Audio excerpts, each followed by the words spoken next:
When I'm standing at the Aki, my mind is constantly racing with this debate. Should I prioritize focus, or should I let my hair down and enjoy the ride? I'm not really sure if I should find that perfect balance between concentration and enjoyment. On the one hand, staying focused for me means the difference between winning or losing. On the other hand, having fun is obviously less stressful. It can be infectious for your partner if you're playing pairs, and it could maybe improve your performance. So that's my main question for you guys before I recap the DPFL Week 1 match. Please drop a comment below if you have also experienced this dilemma or feel you have some advice to share. I'd really appreciate it. Go ahead and pause the video now if you want to leave a comment, or wait till the end of the video.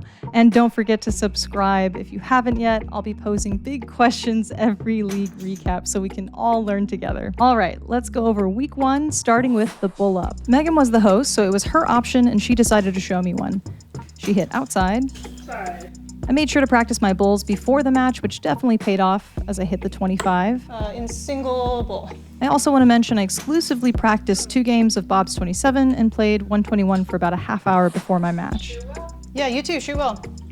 I did not work on power scoring as I was pretty worried about my doubles since I've never played a long format steel tip league before. A mini question I have for you guys is, what is your pre-match warm-up routine? And how long do you warm up before the match? 5 minutes? An hour? Let me know in the comments below. I was pretty worried about my warm-up routine because my scoring was terrible overall. The best I got leg 1 was an 83 to eventually lose that leg. 83. By the way, I messed up in OBS when recording the Dart Connect TV score. So I had to Photoshop a blank version and hand type in text for this video. So that's why you don't see averages and all that jazz. I'll get it right next week. So leg 2 brings me back to the main question of the video, focus versus fun. When I try too hard, I get crazy wonky darts like that 12 occasionally. 132. I just felt so uncomfortable this whole match, acting like my old robot self, trying to mechanically throw darts with ice cold precision.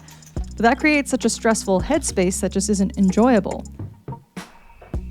The problem with me is if I turn off my brain and just throw freely with good attitude, I end up missing left and right a lot and get much further high and low from my intended target.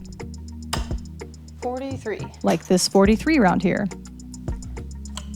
So my version of letting loose and having fun at this point was to compromise between focus and fun. By deciding to stop aiming for treble 20 altogether, and I went for 3 single 20s with serious intention. I tend to keep my darts straighter with less pressure going for 3 singles.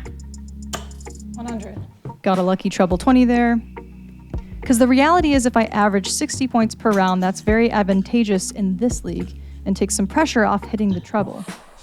I kept up the strategy the rest of the match by starting intense, then if I struggled, I'd go for my 3 single 20s. My wife started calling them the single ladies, so now when she sees me struggle, she says that mantra as a reminder.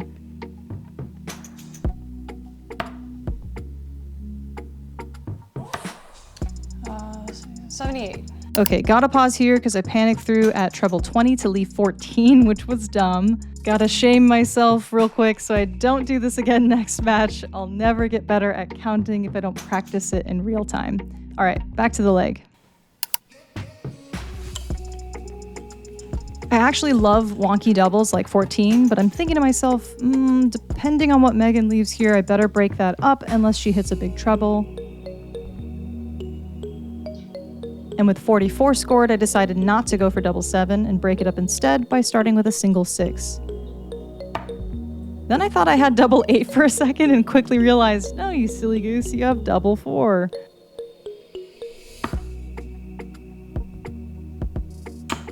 Third dart.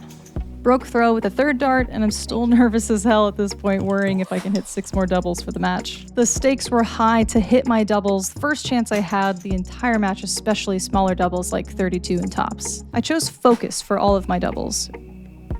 Really slowed down, but felt awful inside. Second dart. Even after nailing the doubles, I didn't think hell yeah, I'm so great. I thought, oh, thank God I didn't screw it up. So this is why I call focus versus fun such a dilemma. Third dart. Because my laser focus is fueled by imposter syndrome. It does work in performance for me, but I'm not happy with the win. I'm just relieved. Third dart. Does that make sense? I wonder if other folks struggle with this internal conflict, or is it just me? Does it simply take practice to be carefree and laughing and enjoying the company of our competitors without it negatively affecting your performance? As I stand right now, I have to be stressed in order to do well. So should I use the rest of this league to practice underperforming whilst having fun and maybe it just clicks one day? That's kind of the thing. I just don't enjoy winning. That's my secret. I only fear underperforming and shame. So that toxicness drives me to win, but I don't have a good time doing it. So after 10 years of sitting with this, I bring it to the public. All right, let's finish the recap. In leg number 8, I've finally hit an okay groove with scoring, using the single ladies strategy, intentionally missing high in the 20, and then adjusting a bit for the treble. 85. My biggest issue post-dartitis is confidently releasing the dart straight with power. Sometimes I'll shorten my takeback by accident because I'm stressed about outcome or opening up my hand quickly enough. I have to constantly remind myself to trust my throwing mechanics and not assume the dart will get stuck in my hand and flop out. It's silly how much noise I have to suppress in my mind and how many little mantras I've come up with to chill out. For example, I've been told you're either going to hit or miss, so miss with confidence. 83. Also, I tell myself it doesn't matter if you miss by a millimeter or by an inch. A miss is a miss. No one cares by how far you're missing, because I'm constantly overanalyzing the embarrassment of being miles away from my target. Sometimes when I actually hit the target I'm aiming at, I'm such a head case I think, oh, did some outside force like will the dart out of my hand to the board? Couldn't have been me doing it, right?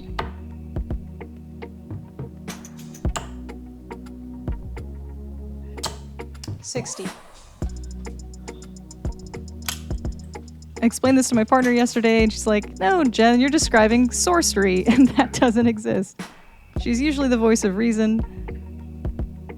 Anyone else out there think when they actually hit the intended target, it just feels like luck?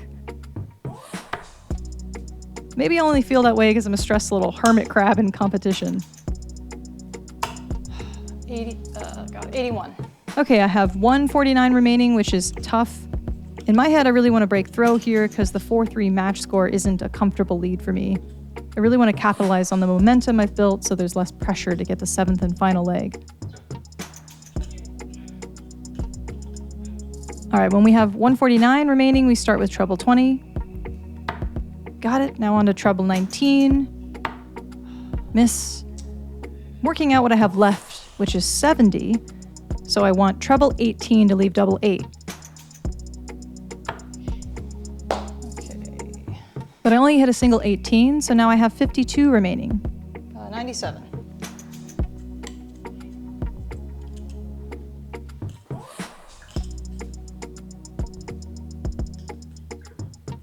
As my opponent is throwing, I start to wonder how I'm feeling confidence-wise. I want to pose another question for you guys, so let's pause real quick.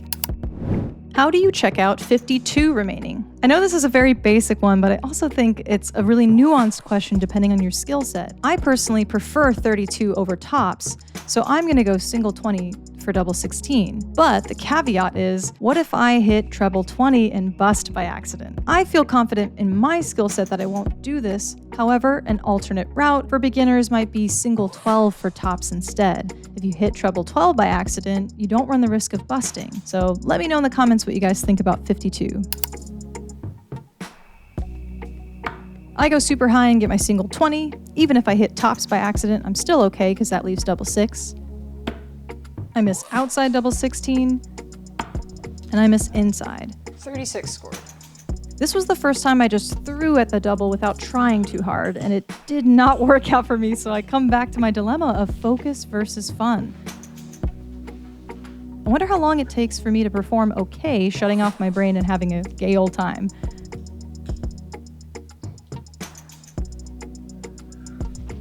I'm certain this is my last chance to take care of this double, as Megan is sitting on 65, so I switch back to stressed hermit crab status.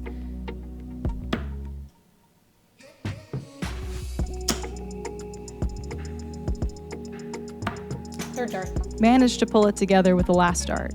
Phew, okay, it's 5-3, so the initial panic of this league is gone, but I'm still not comfortable. In leg number 9, I managed to get my one and only bounce out with too tight of a grouping in the baby pie of the 20. 40. So no big deal, as I was scoring okay this leg and left myself 32 again. I always tell myself, get it the first dart.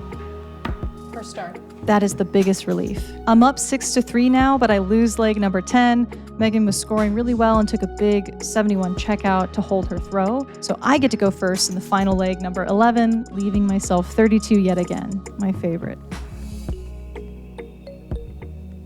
First start. Good match.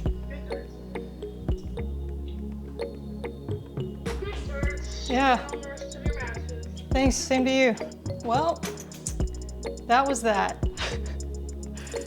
That face says it all. So a 7-4 victory for week 1.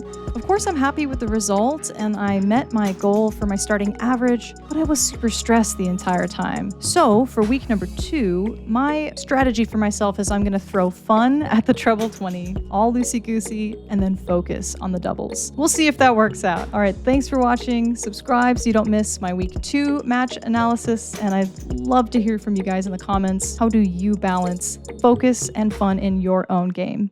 See you next time.